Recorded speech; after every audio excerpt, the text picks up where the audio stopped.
දැන් අපිට විහාර දේවාල ගම්පන ඒක සුද්ධෝනේ ගැසට් කරලා තියෙන 1931. ඒවා තමයි අපි ජනාධිපතිතුමාට කියන්නේ මේවා සංශෝධනය කරන්න ඕන කියලා.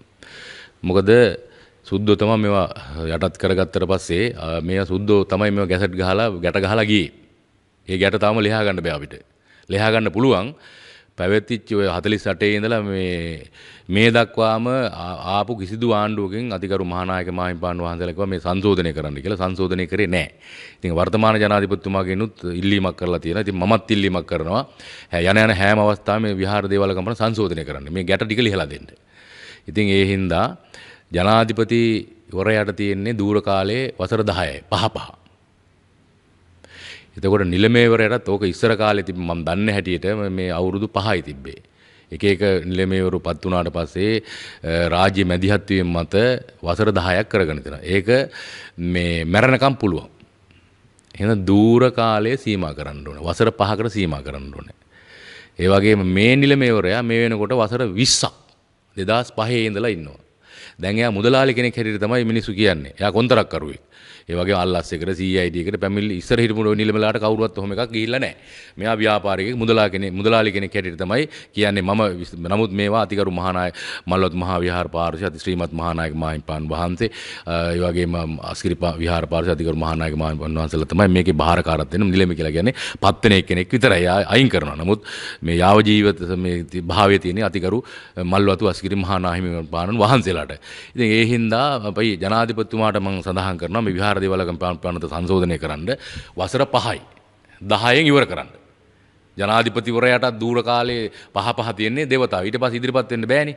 එහෙනම් ඒක වසර 10ක් 5 ඉවර කරන්න. නැත්තම් මුදලාලා ව්‍යාපාරිකව අල්ලස් එකට මේ ලෝකෙටම යනවා මේක මුදලාලි කෙනෙක් මේ අරක වික්කා මේක වික්කා අලි වික්කා අලි මැරුවා ඇත්තු වික්කා මොනවද ඕක කතන්දර තෝගයක් කියනවා ඉතින්. දැන් පොත්පත් ලියවිලා තියෙනවා නිලමේවර. මට නිලමෙත් එක්ක කිසි ගැටුමක් නැහැ. නමුත් මේවා උතුම් වස්තුනේ. මේවා රැකෙන්න ඕනේ. ඒ හින්දා දැන් ජනාධිපතිතුමාට සඳහන් කරනවා දැන් මෙයා වසර 20ක් ඇති. එයා කියලා තියෙනවා මේ පොල්ලි රට්ටක් හරි දාලා දිනනවා කියලා. පොල්ලි රට්ටු දාලා දිනන්න ඕනේ නැහැ.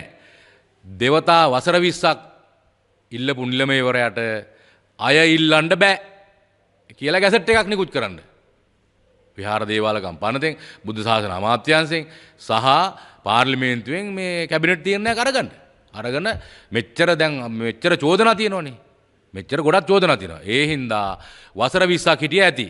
එයාට කරන්න ඕන දේවල් පොත්පත් පාව කපටි උපාසක අරවම මහ තොගයක් ලියලා තියෙනවා. විශ්වවිද්‍යාල ආචාර්ය මහජෝ ලියලා තියෙන්නේ. ඒ වගේ CID එකට අල්ලස් එකට ගිහිල්ලා තියෙන ගොඩක් දෙනා. ඒක නමුත් හිටපු බෞද්ධ කටයුතු කොමසාරි ජෙනරාල් වුණා පඩි ගෙවලා සල්ලි දීලා එහෙම කරා කියලා තමයි කියන්නේ. ඒ හින්දා මට එයත් එක ප්‍රශ්නයක් නැහැ. නිලමේ නමුත් මේ පූජනීය වස්තු රැකෙන්න ඕන මේකට හානියක් වෙන්න බෑ. යාව ජීවත්වයේ තියෙන අපේ මල්වතු අතිගරු පූජනීය පරම පූජනීය මහානායක මාහිමිපාණන් වහන්සේලාට එම නිසා ජනාධිපතිතුමනි ඔබතුමා කරේ විශ්වාසය තබලා මේ රටේ ජනතාව ලබා දීලා තියෙන බලයක්. ඒ හින්දා මේකත් එක ප්‍රශ්නයක්. දළදා මාලිගාවේ නිලමේවරයා පත් කර ගැනීම. හින්දා ජනාධිපතිවරයාට වසර 10යි නම් නිලමේවරයාට වසර 10යි. එතනින් පස්සේ ඉදිරිපත් වෙන්න බෑ යට.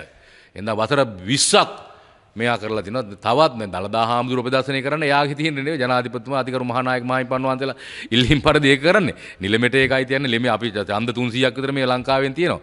ඒ ඡන්ද 300 තමයි ඡන්ද 200ක් විතර ගත්තාම ඇති. ඒ හින්දා ඒක කරන්න දෙන්න එපා. ඒ හින්දා කරන දළදා හාමුදුරුවෝ ප්‍රදර්ශනය කරනවා වගේම ඊළඟ නිලවරණයට මෙයාට ඉදිරිපත් වෙන්න බැරි වෙන්න ගැසට් එක. මොකද අවසර 20ක් හිටියා.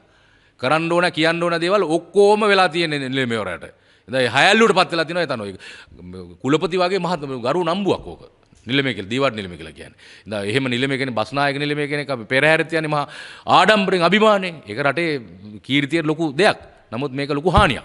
ඒ හින්දා ජනාධිපතිතුමා අහපු එක ලොකු දෙයක්. මේක මටත් ඒ ඡන්දයක් තියෙනවා.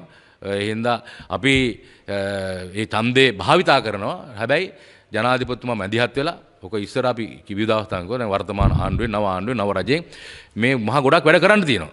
මේ අර කිව්වා වගේ තනිකර මේක පැටලලා තියෙන ගැට ගහලා තියෙන හැමතැනම ගැට ටිකල යන්න ඕනේ. එහෙනම් ජනාධිපතිතුමා මැදිහත් වෙලා මේ නිලමේවරයා දැන් අවුරුදු 20ක් හිටියා. තවත් 10ක් දුන්නොත් 30යි. එහෙනම් එහෙම ඉන්න බෑ. ගැසට් එකක් කැබිනට් අනුමැතියක් ගන්න මේකට අයයාට ඉදිරිපත් වෙන්න බෑ. ඊළඟ ඉදිරිපත් වෙන එක වසර 5යි. ඒක කරලා දෙන්න. ඒක දළදා හාමුදුරුවෝ ප්‍රදර්ශනය කරනවා වගේම තවත් ඉතිහාසයේ අනාගතයට ප්‍රදර්ශන ඇති වේවි. එතකොට මේක කරේ අහවල් ජනාධිපතිවරයා කාලේ බොහොම හොඳ වැඩක්. නිලමේවරට මෙහෙම චෝදනා නැහැ. වසර 5න් 10න් ඉවරයි. ඒ හින්දා මෙයා වසර 20ක් කරලා තියෙනවා. ජනාධිපති වුණු අවුරුදු 10 කරන්නේ එක්ක 5යි කරන්නේ. ඒ හින්දා මේක එහෙම කරන්න බෑ. එයත් එක මට කිසිම ගැටලුවක් නැහැ. නමුත් මේ තනතුර අවුරුදු 5යි නැත්නම් 10යි එතන ඉවර කරන්න අනපනක් ගෙනලා මේකට කටයුතු කරන්න කියන එක දළදා හාමුදුරුවෝ නාමයෙන් ඉල්ලීමක් කරනවා.